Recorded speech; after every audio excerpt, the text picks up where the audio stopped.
रश्मिका ने किसके साथ किया ये गंदा काम कि अब नहीं मिल रही मुंह छिपाने की जगह। इंडियंस ने ऐसा क्या कर दिया कि पाकिस्तान को मजबूरन बैन करना पड़ा यूट्यूब। ऐसी फिल्म जिसकी शूटिंग के दौरान सेलिब्रिटीज ने सच में किया घबाघब। 2008 में एक डच मूवी रिलीज हुई फिटना, जिसमें ये दिखाया गया कि अल्लाह खुश होता है जब किसी गैर मुस्लिम को मारा जाता है और इस्लाम वो धर्म है जो पूरी दुनिया पर राज करना चाहता है। जिसके बाद दुनिया भर में प्रोटेस्ट हुए। फिर 2012 में इनोसेंस ऑफ मुस्लिम्स नाम की शॉर्ट फिल्म को रिलीज किया गया, जिसमें प्रॉफिट मोहम्मद को गलत तरीके से दिखाया गया, जिसको लेकर भी दुनिया भर में बवाल हुआ। लेकिन सबसे चौंकाने वाली बात ये थी कि इस मूवी के एक्ट्रेस को ये पता तक नहीं था कि मूवी एंटी इस्लामिक है। उन्होंने कहा कि फिल्म के डायरेक्टर ने उन्हें गुमराह किया और स्टोरी कुछ और बताई। इस मूवी का मेन कंटेंट था इजिप्ट के 2000 साल पहले की कहानी, जिसका नाम था डेजर्ट वॉरियर। लेकिन रिलीज के पहले इसके डायलॉग में चेंज कर प्रॉफिट मोहम्मद के नाम को ऐड कर दिया गया, सिर्फ मुस्लिम्स को टारगेट करने के लिए। जिसके बाद पूरा इस्लामिक वर्ल्ड गुस्से में था। पाकिस्तान और अफगानिस्तान ने तो यूट्यूब को सस्पेंड तक कर दिया और ये कहा कि जब तक इस मूवी को यूट्यूब से डिलीट नहीं किया जाएगा ये विरोध चलता रहेगा। जिसके बाद अमेरिकन व्हाइट हाउस ने यूट्यूब से जवाब मांगा। तब इस पे उनका कहना था कि वीडियो डिलीट नहीं होगी क्योंकि ये इस्लाम धर्म के अगेंस्ट हो सकता है, मुस्लिम लोगों के अगेंस्ट नहीं, और उनकी पॉलिसीज के मुताबिक ये हेट स्पीच नहीं है। जिसके बाद पाकिस्तान ने पूरे यूट्यूब को ही अपने देश से बैन कर दिया और वो भी 1000 दिन के लिए, और ये बैन दिसंबर 2015 तक चला। वैसे नेशनल क्रश रश्मिका मंदाना ने मालदीव वेकेशन मनाने के दौरान इंस्टाग्राम पर एक खूबसूरत फोटो पोस्ट किया, जिसमें एक्ट्रेस ने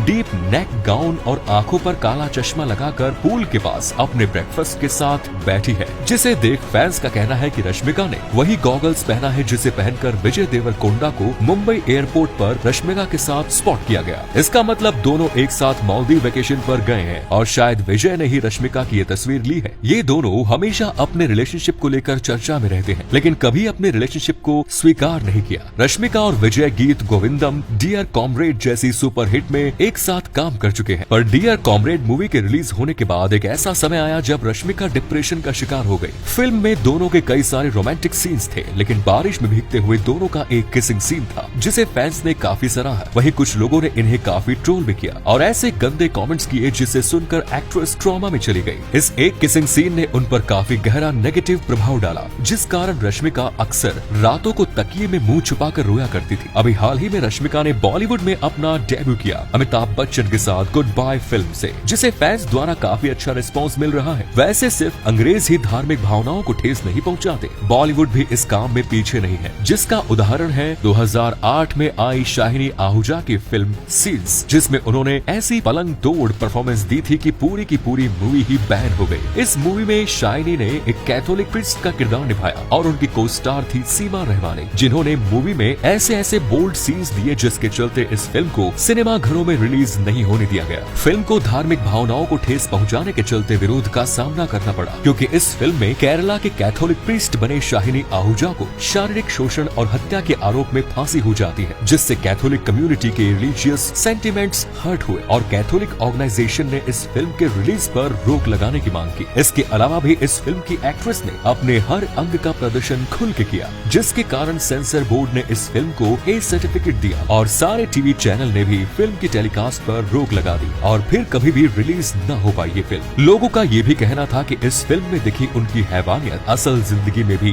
नजर आई, जब 2009 में उन पे ये आरोप लगे कि उनके घर पे काम करने वाली एक 19 साल की लड़की का शाइनी ने शोषण किया और जिस जुर्म के लिए उन्हें 7 साल की सजा भी हुई। बाद में उस लड़की ने अपना स्टेटमेंट वापस ले लिया, ये कहते हुए कि उनका शोषण नहीं हुआ, लेकिन फिर भी शाइनी को दोषी ही माना गया। मेक इन इंडिया प्रोजेक्ट के जरिए भारत को विश्व गुरु बनाने के लिए मोदी जी नए लॉजिस्टिक पॉलिसी लेकर आए हैं। भारत के दूर दराज के गांव और इलाके तक जरूरत की सभी चीजें उपलब्ध नहीं होती, इसलिए खाने कपड़ों के अलावा फ्यूल और फैक्ट्रीज के लिए कच्चा माल सब कुछ ट्रांसपोर्ट के जरिए पहुंचाया जाता है, जिसे लॉजिस्टिक कहते हैं। और इस पूरे प्रोसेस में सबसे ज्यादा कॉस्ट फ्यूल का पड़ता है, क्योंकि जब माल को रोड के जरिए ट्रांसपोर्ट किया जाता है तब उसमें फ्यूल और टाइम दोनों काफी ज्यादा लगते हैं। अभी भारत अपनी जीडीपी का 16% लॉजिस्टिक पर खर्च करता है, वहीं डेवलपिंग कंट्रीज में ये आंकड़ा 8% है। अब सरकार नई लॉजिस्टिक पॉलिसी के जरिए इस कॉस्ट को कम करने की तैयारी में है, जिसका उद्देश्य 2030 तक लॉजिस्टिक कॉस्ट को 8% तक कम करना है। लेकिन इससे हमें क्या फायदा होगा? भारत के किसी भी कोने से किसी चीज को मुंबई पहुंचाना है तो उसे ट्रेन या फिर रोड की जगह हवाई माध्यम से भेजा जाएगा, कम समय में और कम दाम में। यानी देश के कोने कोने में प्रोड्यूस होने वाली चीज देश के कई बड़े शहरों तक आसानी से पहुंच पाएगी और बीच में जो Amazon, फ्लिपकार्ट जैसी कंपनी थी उनकी दुकान तो बंद हो जाएगी। माल सीधा सेलर तक पहुंचेगा और ये सेलर कोई भी आम नागरिक हो सकता है। यानी अगर लॉजिस्टिक सस्ता हो गया और देश के कोने कोने तक पहुंच गया तो भारत का हर गाँव एक फैक्ट्री बन जाएगा। जब पैसा उन गाँव तक पहुँचेगा तो तरक्की होगी और इससे देश की GDP में काफी इजाफा होगा। भारत का एक्सपोर्ट भी बढ़ेगा और कमाई भी होगी। तब भारत को विश्व गुरु बनने से कोई नहीं रोक सकता। 3 लाख रुपए का नकली IPL। जी हाँ, गुजरात के एक गांव में 4 लोगों ने मिलकर एक फेक क्रिकेट लीग बनाई। उन लोगों ने खेतों में काम करने वाले मजदूरों को प्लेयर्स बनाकर इन मैचों को अपने YouTube चैनल पर ब्रॉडकास्ट किया। ये सिर्फ एक रशियन बैट लगाने वाले शख्स से पैसे निकलवाने की स्कीम थी, जिसने टेलीग्राम के जरिए 1 लाख रुपए की पहली इंस्टॉलमेंट भी भेज दी। इस क्रिकेट में सब कुछ नकली था, क्रिकेट पिच से लेकर क्रिकेटर तक, यहाँ तक कि क्राउड नॉइज भी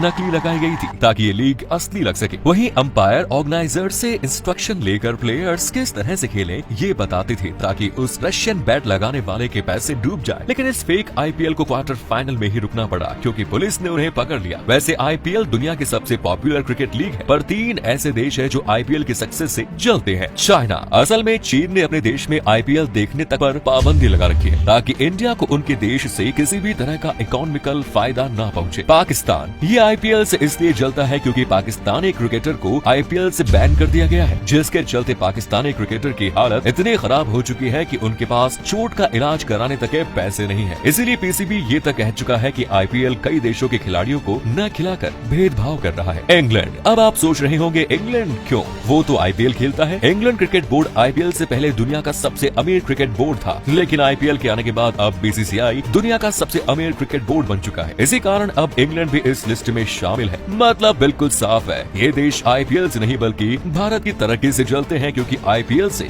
देश में काफी ज्यादा पैसा आता है।